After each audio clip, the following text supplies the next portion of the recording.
India പാകിസ്ഥാനിലേക്ക് നടത്തിയ operation Sindoor എന്ന ആക്രമണ പരിപാടിക്ക് പ്രതികാരം എന്ന നിലക്ക് കഴിഞ്ഞ രാത്രി പാകിസ്ഥാൻ്റെ ഭാഗത്തു നിന്ന് ഇന്ത്യയിൽ 15ഓളം സൈനിക കേന്ദ്രങ്ങൾക്കെതിരെ ചില ആക്രമണങ്ങൾ നടത്താനുള്ള ശ്രമമുണ്ടായി.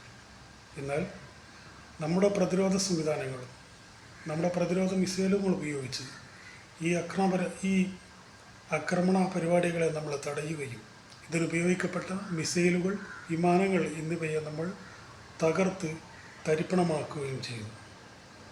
എന്നാൽ ഇതിന് ഇന്ത്യയുടെ ഭാഗത്തു നിന്ന് ചില പ്രതികാര നടപടികൾ ഉണ്ടായിട്ടുമുണ്ട്.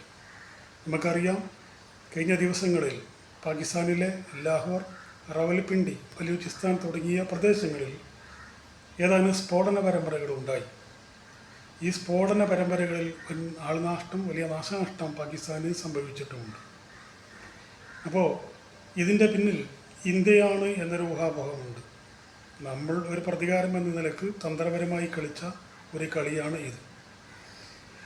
അപ്പോൾ ഇതിൻ്റെ പശ്ചാത്തലത്തിൽ നമ്മൾ നടത്തിയിട്ടുള്ള ഈ തിരിച്ചടികളിൽ ഏറ്റവും പ്രധാനപ്പെട്ടത് റാവൽപിണ്ടിയിലെ ക്രിക്കറ്റ് സ്റ്റേഡിയം ആക്രമിച്ചു എന്നുള്ളതാണ്. രണ്ട് കാര്യം ഇവിടെ പ്രസക്തമാണ്. എന്തുകൊണ്ട് ക്രിക്കറ്റ് സ്റ്റേഡിയത്തെ ആക്രമിച്ചു? ഈ ക്രിക്കറ്റ് സ്റ്റേഡിയത്തിൽ വൻതോതിൽ പാകിസ്ഥാൻ സ്ഫോടക വസ്തുക്കളും യുദ്ധസാമഗ്രികളും ഒളിപ്പിച്ചു വെച്ചിട്ടുണ്ടായിരുന്നു. ഇത് മറ്റു വിദേശ രാജ്യങ്ങൾക്ക് അറിയില്ല, പ്രത്യേകിച്ച് ഇന്ത്യക്ക് അറിയില്ല എന്നതായിരുന്നു പാകിസ്ഥാൻ്റെ ഒരു വിശ്വാസം. എന്നാൽ നമ്മളിത് മണത്തറിയുകയും ഈ ക്രിക്കറ്റ് സ്റ്റേഡിയത്തിനെതിരെ ശക്തമായൊരു മിസൈൽ ആക്രമണം നടത്തുകയും സ്റ്റേഡിയത്തിന് അകത്ത് ശേഖരിച്ചിട്ടുള്ള പടക്കോപ്പുകളും മിസൈലുകളും അടക്കം പൂർണ്ണമായി നമ്മൾ തകർത്ത് തരിപ്പണമാക്കി. ഒപ്പം ഇന്ത്യയിലെ IPL മത്സരങ്ങൾക്ക് പകരമായി പാകിസ്ഥാനിൽ അരങ്ങേറുന്ന PCL എന്ന് പറയുന്ന ക്രിക്കറ്റ് മത്സരത്തിൻ്റെ സാമ്പത്തിക അടിത്തറയെ, നടത്തിപ്പിനൊന്ന് തകർക്കുക എന്ന ലക്ഷ്യം കൂടി ഇതിൻ്റെ പിന്നിൽ ഉണ്ട് എന്നും ചിലരൊക്കെ റിപ്പോർട്ട് ചെയ്തിട്ടുണ്ട്. ഏതായാലും ഇന്ത്യ നടത്തിയിട്ടുള്ള ഈ ആക്രമണത്തിൻ്റെ പശ്ചാത്തലത്തിൽ, അഥവാ ആസൂത്രണം ചെയ്ത് നടത്തിയിട്ടുള്ള ഈ ഒരു സ്ഫോടന പരമ്പരകളിൽ കണ്ടമാനം ഭീകരന്മാർ കൊല്ലപ്പെട്ടിട്ടുണ്ട് എന്ന വാർത്തയാണ് വരുന്നത്. അതിലേറ്റവും പ്രധാനി അസദ് റഊഫ് എന്ന് പറയുന്ന ഭീകരവാദിയാണ്.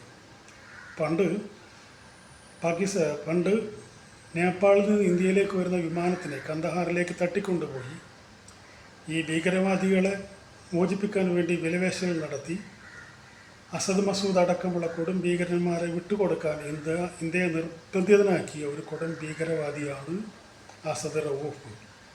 അയാളടക്കമുള്ള വലിയ കൊടും ഭീകരവാദികൾ ഈ അറ്റാക്കിൽ മരണപ്പെട്ടിട്ടുണ്ട് എന്നുള്ളത് വലിയ ആശ്വാസം തന്നെയാണ് നമ്മുടെ ഇന്ത്യക്കും മറ്റു സമാധാന കക്ഷികളായ അയൽ രാജ്യങ്ങൾക്കും.